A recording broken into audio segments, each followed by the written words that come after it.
Please welcome Ambassador Brasha, Assistant Secretary General for Public Diplomacy at NATO. Ambassador Brasha, it is our honor to have you.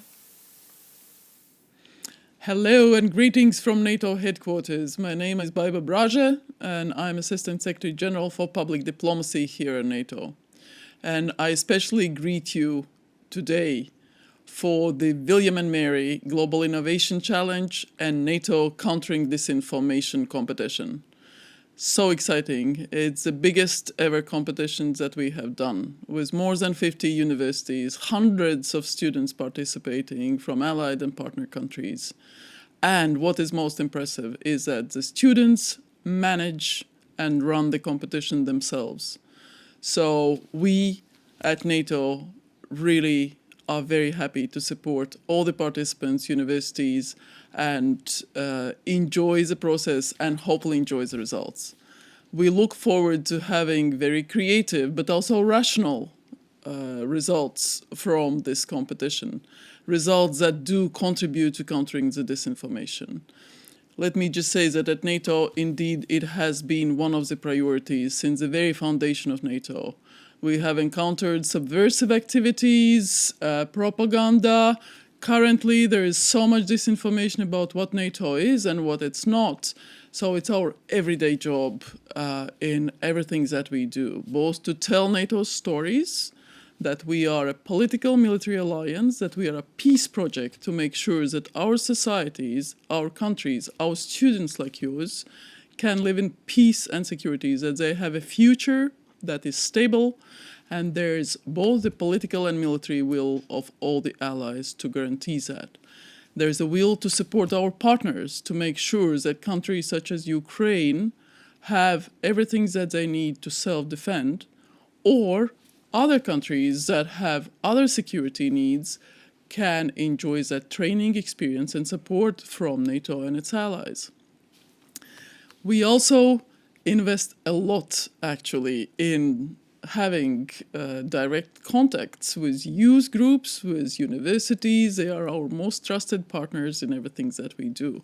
We listen to our students. For example, we had the University Hackathon last year, but we also had the NATO Youth Summit, and it was watched by more than 30,000 participants. And disinformation was actually the primary concern of all those participants. So we are addressing that also with your help.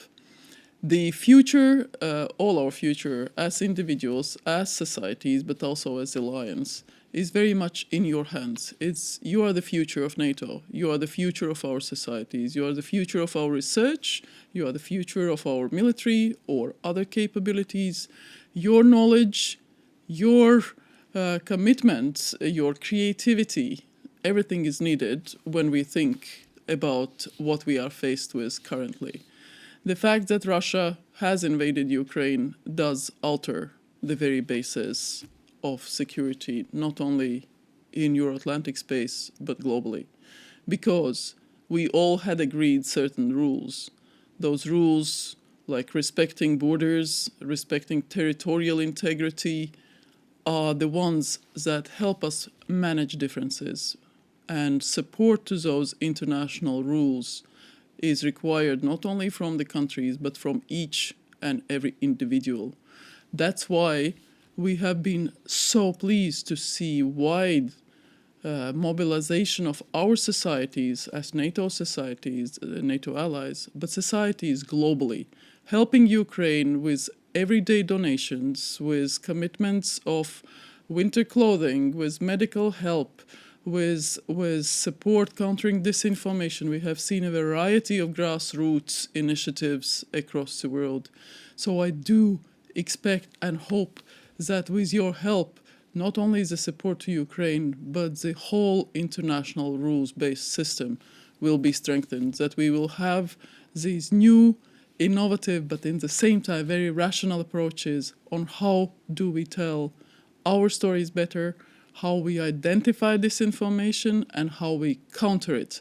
And that is a job that is there for all of us.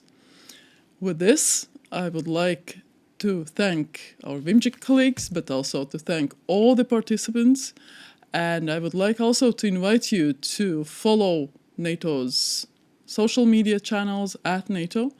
We have Twitter and Facebook and Instagram, and so we try to tell stories about who we are and what we do, but also make sure that you participate in our events. We have quite a number of public events. We have tours of NATO, so student groups are most welcome to come. And we'll be happy to host you and to work with you. But the main thing, you are our future. So protect the future. That is one of our signature campaigns, and you all are part of it. With this, I thank you and wish you good luck.